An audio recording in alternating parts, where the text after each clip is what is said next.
I'd like to introduce Dr. Thomas Levy, former Assistant Professor of Medicine at Tulane Medical School and Fellow of the American College of Cardiology. He's the author of 4 books, including Curing the Incurable, Vitamin C, Infectious Disease, and Toxins. Please welcome Dr. Levy.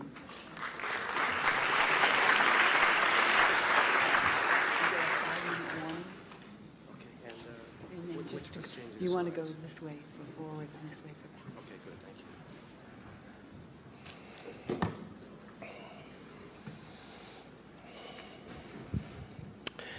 Good morning. It's definitely my pleasure to speak to this group. I think I have some exciting and practical information that just about everybody that practices medicine can actively incorporate into their practice for the benefit of their patients.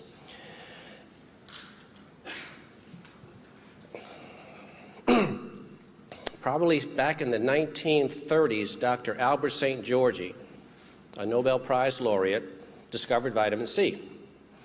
There were a lot of other researchers working on vitamin C at the time, but for better or for worse, Dr. St. George got the credit.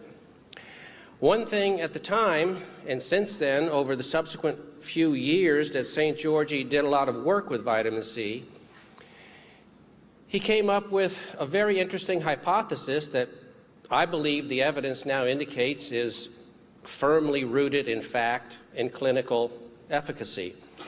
And that is, if you will, the electron flow theory of disease and health. And very simply, because it is in fact simple, health is a state of high electron flow.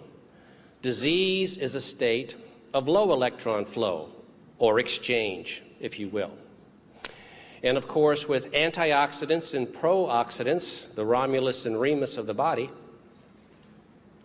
antioxidants supply electrons, pro-oxidants, free radicals, receive and take away electrons.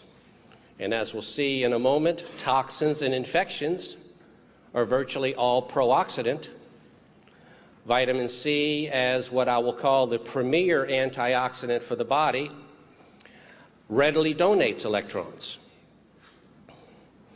Now, I'll address one other thing at this point in time because it invariably seems to cause a lot of confusion because it's not properly addressed in the literature, is when they say other antioxidants such as vitamin C are sometimes pro-oxidants. Well, let me first say vitamin C is never anything but an antioxidant because it never does anything but donate electrons. If the only thing you do is donate electrons, you can only be an antioxidant. Now, what you'll see often in the literature is in a subset of microenvironments where there is a relatively large amount of ferric or cupric ion, the donation of electrons in that subsystem through a chemical reaction called the Fenton reaction will result in net pro-oxidant activity by the production of a number of free radicals. The vitamin C and the other antioxidants still did nothing but donate electrons, but in that subset there's a pro-oxidant activity. And also, in contrast to what is held by a lot of people, a large amount of antioxidant will always have nothing but an antioxidant activity. So the moment you get above what clinically is a fairly low dose of vitamin C, 200, 300, 400 milligrams, you'll always have net antioxidant activity. Now, I like to point out a lot of the different important antioxidants in the body and in the diet that we use.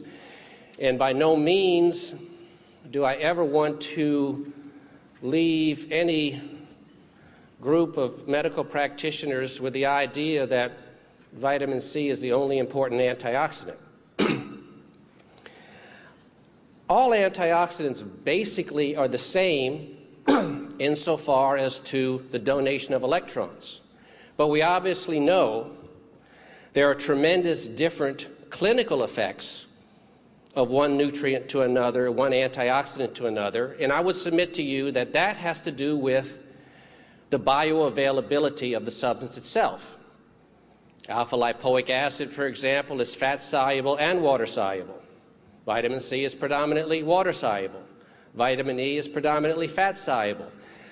Other stereochemical attributes of the nutrients will see that some get high levels in one tissue or organ, some get high levels in another, and that will affect and determine the clinical nature of the effects that that particular antioxidant has.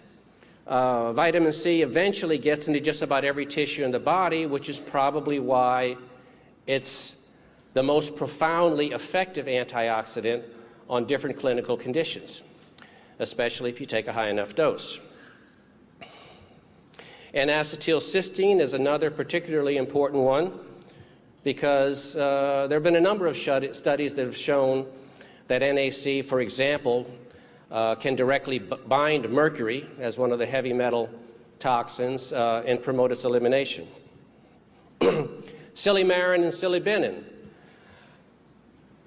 other prominent antioxidants that, due to their chemical nature, appear to concentrate in the liver, so they seem to have predominantly good effects in liver conditions. Coenzyme Q10 collects in active muscle cells in the heart. Glutathione, uric acid. Uric acid, a very interesting one. We all consider that, basically a toxin. It accumulates until it causes gout. Well, there's a very good paper to show that uric acid is a pronounced antioxidant. And in the states in which uric acid is elevated, and I saw this a great deal with a large number of patients when I worked some 10 years ago with Dr. Hal Huggins on dentally toxic patients, they'd come in with high uric acid levels, and 2 weeks later, when their root canals, mercury, abscesses, other infections were gone, their uric acid was down to normal. I would suggest that the uric acid elevated because it was one of the few ways in which the body could provide some antioxidant protection against the toxicity of the dental process. A very interesting thing, too, I saw Dr. Bonley here earlier. I don't know if he's going to be lecturing later or not, but magnetic fields. I've worked with biomagnets for a very long time now, and it always struck me that clinically, a good, strong North Pole magnet appeared to have the same effects as vitamin C on a wide variety of different conditions: inflammation, burns, tumors, etc. And then I realized that magnetism is explained as electron flow. And in fact, when you have a North Pole biomagnet against the skin, you're bringing electrons in. When you flip it over and you have the South Pole against the skin, you're bringing electrons out. So it's, if you will, what I look upon as a mechanical form of vitamin C, an antioxidant. Now, probably the two things that are best documented in the literature, and I'd pretty much like to limit myself today not to everything that I think and pretty much know vitamin C can do, but things that you can look at the literature and see for yourself that it's done. And you'll see in your handouts that I have a pretty extensive list of scientific references for just about every significant point I make here. And I would encourage you, where you have any reluctance at all to think that what I'm saying has validity, to check some of these references for yourself. Infections and toxins. First, infections. Infections are always strong promoters of oxidation.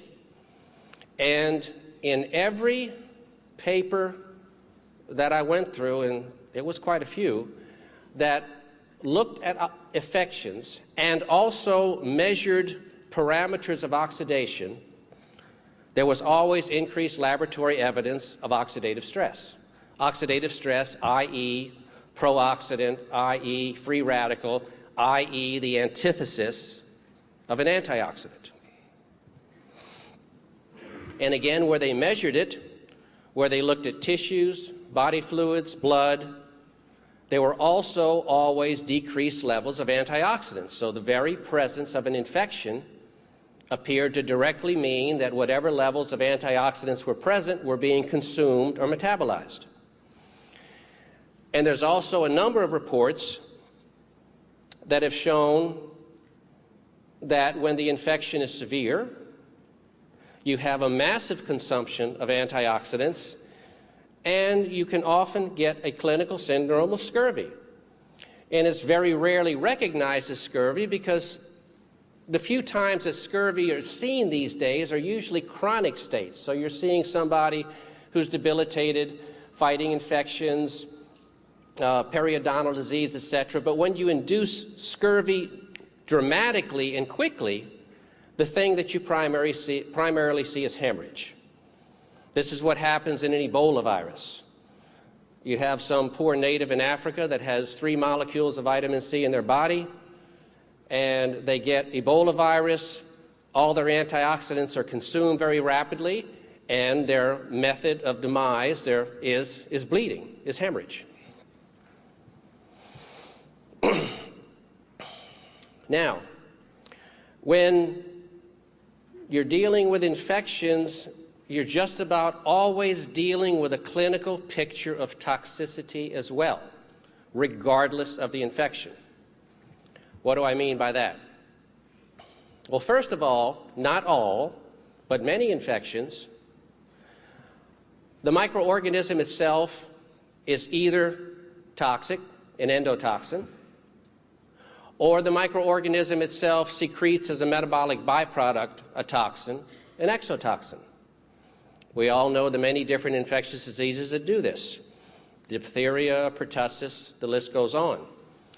Now, another point that I think is much, much less realized, but always present when a severe infection is entrenched in the body, is the infection itself consumes your antioxidant protection. And as your antioxidant protection is consumed, you lose its ability to neutralize whatever toxins are already present in your body. So a rapidly fulminant infection without a lot of antioxidant administration can give you additionally the classic picture of mercury, lead, just about any heavy metal or any significant toxicity you can imagine, because they're no longer able to be neutralized because the antioxidants are being consumed by the infection. So this is all part of the complex clinical picture that we see over and over again with severe infections. Toxins by themselves.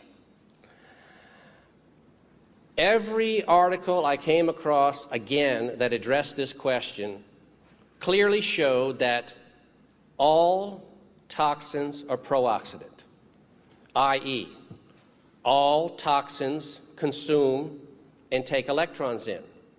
Also, all toxins are completely or partially quenched by the presence of electrons and the donation of electrons.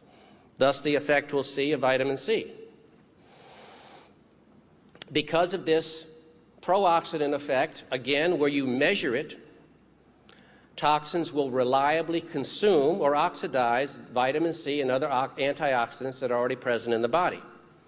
And it's been very well established that when you have a high enough and acute enough toxin load, you will acutely produce scurvy. So repeating fulminant infections and potent toxins often acutely cause scurvy, but their symptoms are not recognized as such. And in fact, it's been established way back in the 50s that acute scurvy is often the cause of death in infections and toxin exposures. Now, sometimes when the infection is not rapidly and widely systemic and overwhelming, the scurvy or vitamin C deficiency that's induced will be focal, not body-wide. Probably one of the better examples of this is in periodontal disease. When you're in advanced periodontal disease, they've actually done biopsies of gum and found vitamin C levels to be just about at 0.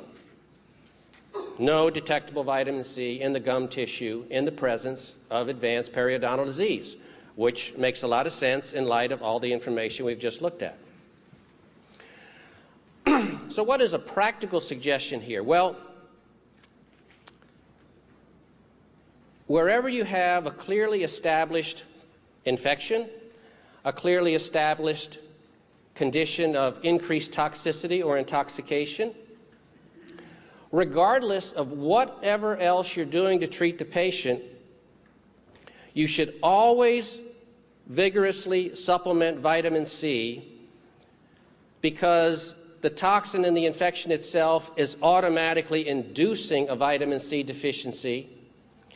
And if that's not bad enough, when you look at the research on vitamin C, a vitamin C deficiency is always going to acutely compromise your immune system and make any other things that you do that much more difficult to be truly efficacious in the presence of an ongoing vitamin C deficiency.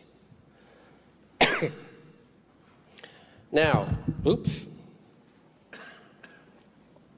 as far as evidence and what's already been accomplished and published in the literature,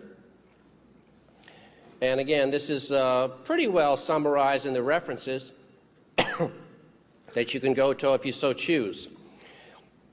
Vitamin C, by virtue of the work of Dr. Frederick Klenner,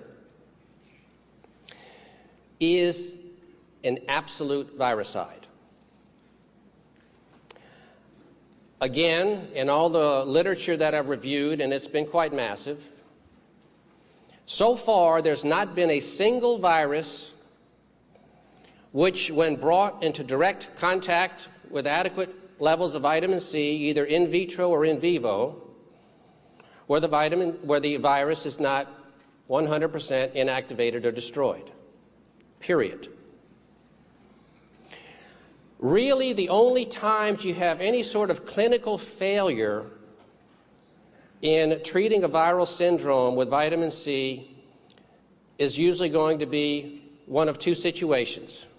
Most commonly, not enough vitamin C is being administered, but also there are some viral syndromes, usually the chronic ones, chronic hepatitis C, not acute, chronic Lyme, not acute, AIDS, again, not acute. In these situations, the virus appears to be, if you will, hidden. It's not openly available for access to the vitamin C. In AIDS, for example, you'll have the RNA of a virus incorporated into some of the immune cells. That can be a very difficult access problem. My personal hypothesis is if you treated long enough and high enough with vitamin C and other antioxidants, you would likely cure these syndromes a great percentage of the time, but it would have to be over a long enough period of time that all the immune cells turn over, that they go through their life phase, they release their nucleic acid, the antioxidants are present to neutralize the viral nucleic acid before it gets reincorporated into a new immune cell. Now, in addition to being an absolute viricide, vitamin C is also strongly microbiocidal in general. It will facilitate the cure of most infectious diseases. Also, very important, nobody has to feel like they have to stop using what they're already using or stop using what maybe they consider to be a reasonably effective cure for something. And by no means, if a patient comes in with pneumococcal pneumonia, don't give them penicillin. That's not the message at all. Vitamin C is intimately involved in the immune system and facilitates the development of antibodies, facilitates the manufacture and secretion of interferon, and does a wide number of supportive functions to both the B cells and the T cells. So use them both. About the only time vitamin C will cause any problems with your traditional therapy, whatever that might be, is if that therapy is pro-oxidant. If that therapy is pro-oxidant, like certain chemotherapeutic agents are, and you give them simultaneously, yeah, the vitamin C is going to neutralize that like it'll neutralize any other toxin. But it still doesn't mean you have to give that up. All you have to do is change the timing of the dosage. You give whatever therapy it is that's pro-oxidant and wait enough period of time, usually several hours, for it to get absorbed and into the tissues, have its effect. Then you give your vitamin C to come in and mop up the oxidative damage that's done while preserving the positive clinical effect that the other drug had. Now, again, these are all documented. Klenner, back in 1948, Klenner was about the first person that started using vitamin C actively as a therapeutic agent, a chemotherapeutic agent. I don't really know, even after reading all the papers on him, how he completely came up with the incredible insight that he had to do what he did. But in the middle of a polio epidemic in Reidsville, North Carolina in 1948, where, if you're old enough to remember this personally, kids were dropping like flies, and kids were being paralyzed for life. Klenner treated 60 consecutive infants with intravenous and intramuscular vitamin C, mostly intramuscular because they were so small, and he had 60 complete cures. About half of the kids were documented with spinal tap, and the other half, well, it was the middle of an epidemic. It really wasn't difficult to see that here's another case of polio coming rolling into the emergency room. Now, interestingly enough, about 57 of these 60 were cured in 3 days. The other 3 took another couple days. Also, interestingly, another, I believe, young girl, 6 or 7 years old, I don't remember the age exactly, who already had polio for several weeks and already had flaccid paralysis of her legs for 4 days. Complete and total dead meat. In this young patient, again, it took a little longer, 2 weeks, but she had a complete cure and brought back all of her neurologic function. And it's just an incredible and awful and horrible shame that diseases like this are still not treated with vitamin C. There's nothing else that even comes close. Nothing. Hepatitis. I emphasize acute hepatitis versus I talked about the chronic hepatitis before. Hepatitis is one of the most dramatic things you can treat with vitamin C. You give 50, 75, 100 grams a day of vitamin C intravenously to an acute hepatitis patient, an enlarged liver, fever, jaundice, the type of patient that's going to be sick for anywhere from 2 to 6 months. And they're clinically well most of the time in 3 to 4 days, and laboratory-wise cured in 7 to 10 days. Every time. Measles and mumps, these are very easy for vitamin C, but more importantly, I'm sure all of you are aware that often enough measles and mumps have a lot of secondary problems, neurologic problems, CNS problems. Vitamin C has worked very well in these cases as well. Encephalitis was perhaps some of the most dramatic things that Dr. Klenner worked with. I don't know how many patients he might have treated that were in a coma that didn't get well. I only know the ones that he reported on in his articles. And on the ones that he reported on in his articles, every one of his patients that had encephalitis, often comatose, were completely cured in 3 to 4 days. They would usually regain consciousness anywhere from 3 to 10 hours after the vitamin C was initiated. Again, it's pretty heady stuff. And probably until you jump in there and start using it yourself, you just can't really believe that treating some of our most horrendous illnesses still are so easily cured, and certainly so easily controlled. Mononucleosis. I've had the opportunity myself. As a cardiologist, I don't see a lot of acute infectious patients, but every now and then somebody with chest pain has something else going on. And on at least 2 separate patients that had mononucleosis, they were both young college girls. Both of them, they're almost like twin clinical histories, had had to drop out of college for the last 4 to 6 months because they were just so horribly fatigued, headaches, everything else.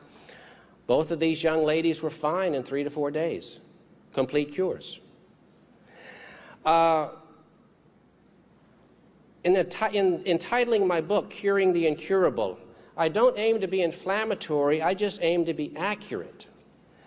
Okay, we're very, very reluctant in medicine to use the word cure because we have so many naysayers that want to come along and say, oh, you're providing false hope. Well, where a cure has been clearly provided for a specific disease repeatedly with a specific therapy, and you don't use the word cure, you're doing even greater harm. Viral pneumonia, diphtheria, all of these have responded incredibly well to vitamin C. Now, vitamin C is also, by all the literature I've reviewed, and it's been extensive, the absolute ideal non-specific antitoxin. You find me a toxin, I've got the cure. The only time it's not going to work is if the toxin has been present in such a high dose, in such a dramatic organ penetration, and too much irreversible tissue damage is the game over. But if it's just at the early stages, and oftentimes at the advanced stages, but at the early stages, again, I haven't found one that vitamin C won't neutralize. Interestingly enough, with tetanus, Klenner described one patient, classical lockjaw. The child just kept on getting huge, horrible muscle spasms, was very close to losing the airway. And this was interesting because it was a patient that Klenner had to co-manage with another physician. So it's easy to know what Klenner did. He started giving a lot of vitamin C. And the kids started getting better dramatically quickly. Well, the other physician started giving a lot of antitoxin. And every time another dose of antitoxin came along, the kid got worse. And finally, Klenner just had to give enough vitamin C to not only neutralize the tetanus, but neutralize the toxic antitoxin that was being given. The other thing, too, that we all face on a daily basis, especially when we're quote-unquote not in the mainstream, I hate those phraseologies, but they're there and they're real, is having to defend yourself for what you do, or maybe even more specifically, what you don't do. Again, that was one of the primary reasons why I put a huge number of references out there so that there is reinforcement for what's being done. However, as I said earlier, if you're never comfortable with using vitamin C as a monotherapy, use all the other standard therapies. That's okay. And if you use a high enough dose of vitamin C, you'll cure the condition and you'll neutralize the toxicity of the mainstream therapy, the antitoxin, the snakebite toxin, antitoxin, you name it.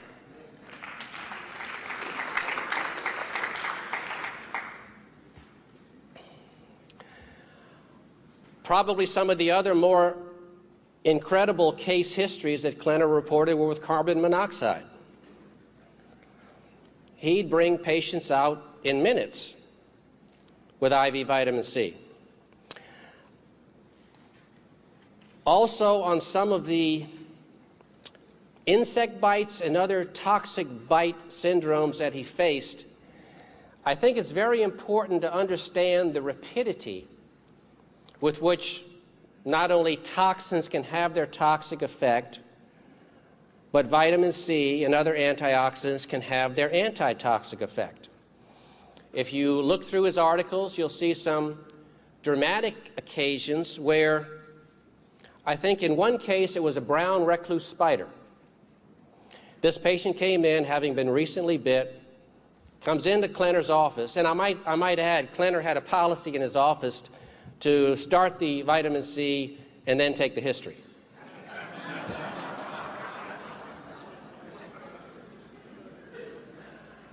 So this patient lays down on his table and he says, you know, Doc, I think I'm going out. He took the blood pressure. It was like 80 or 75 over 0. Well,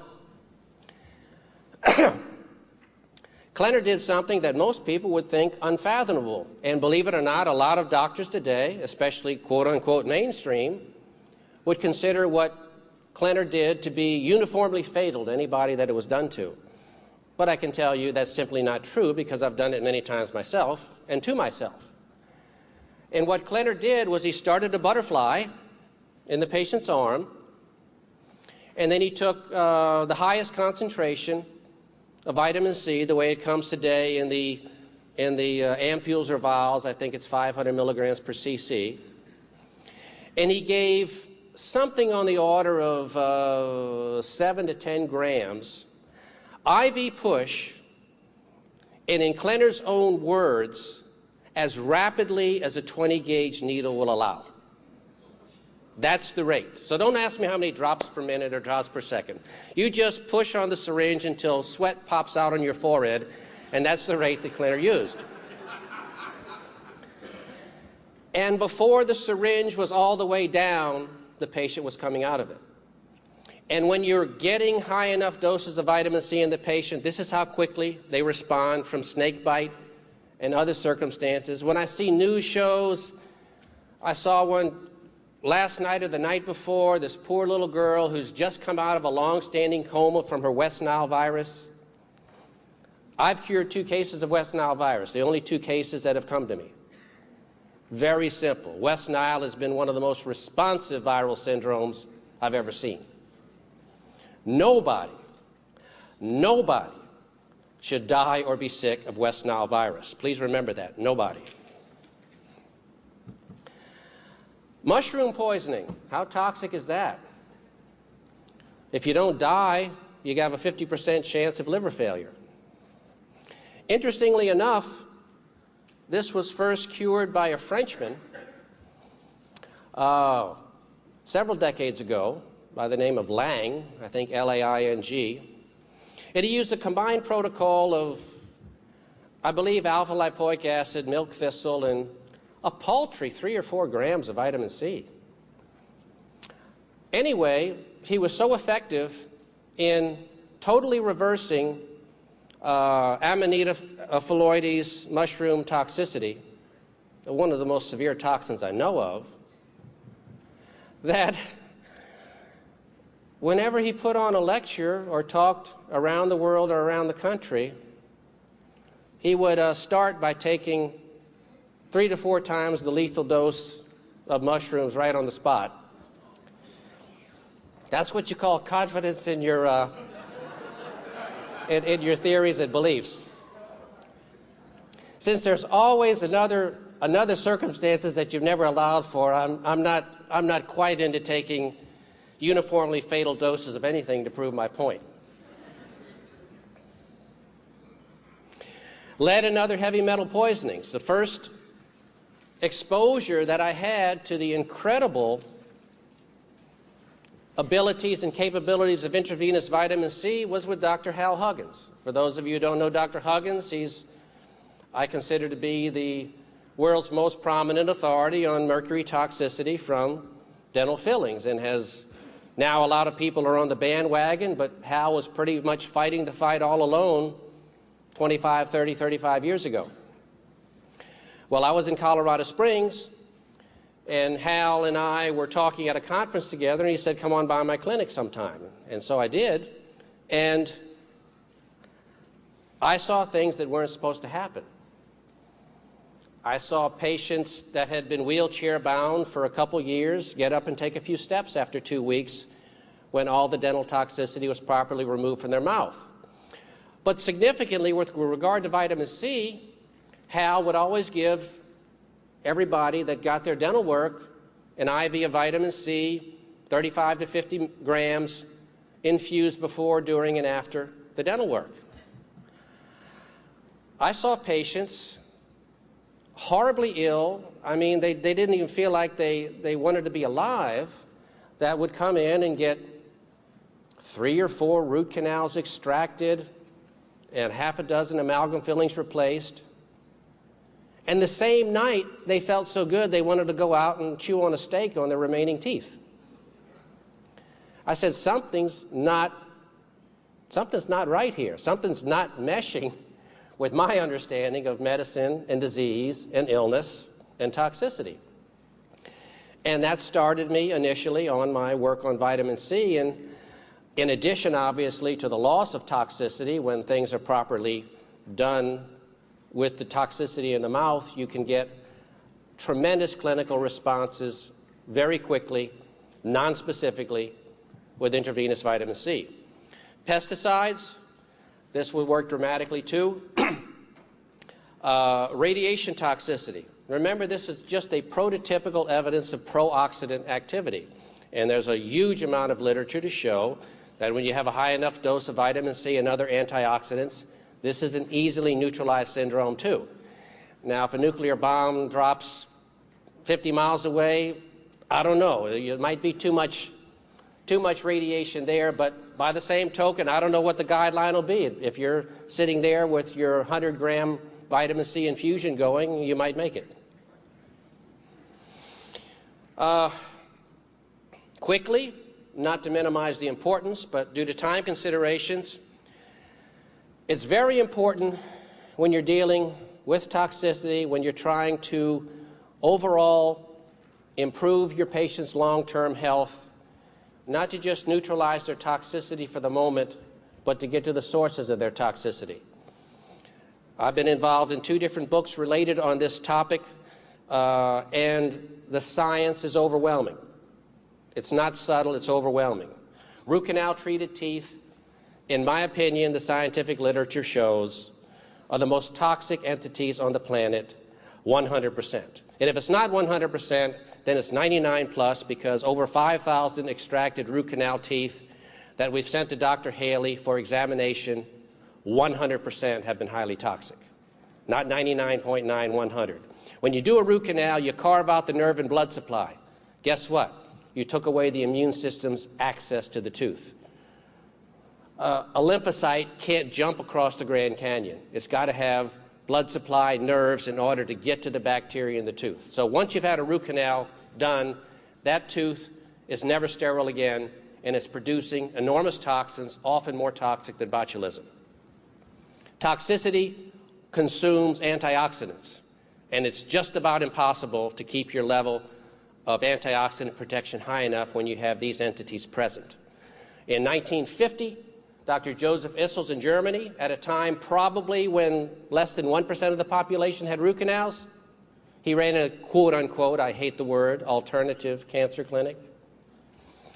And over 95% of his cancer patients had root canals. Maybe that's a coincidence. Periodontal disease, also highly toxic. When it's advanced, I consider it to be the equivalent of 32 root canals. Never underestimate the toxicity of periodontal disease. And again, I'll give you a piece of evidence that'll just help your patients incredibly. And it also puts the periodontist out of business, periodontologist. Buy a water pick. Pour a couple capfuls of hydrogen peroxide, 3%. Doesn't have to be something elaborate. Put a little water or mouthwash. Water pick twice a day. The first 3 or 4 days, the patient with horrible gum disease will bleed like crazy. A week later, the bleeding will be less. 2 weeks later, there'll be no bleeding, and if you take before and after pictures where the gum was flat, you'll now see new ingrowth of gum tissue. And you eliminate that huge source of infection, which has been clearly documented to be a major cause of heart disease. Dental implants.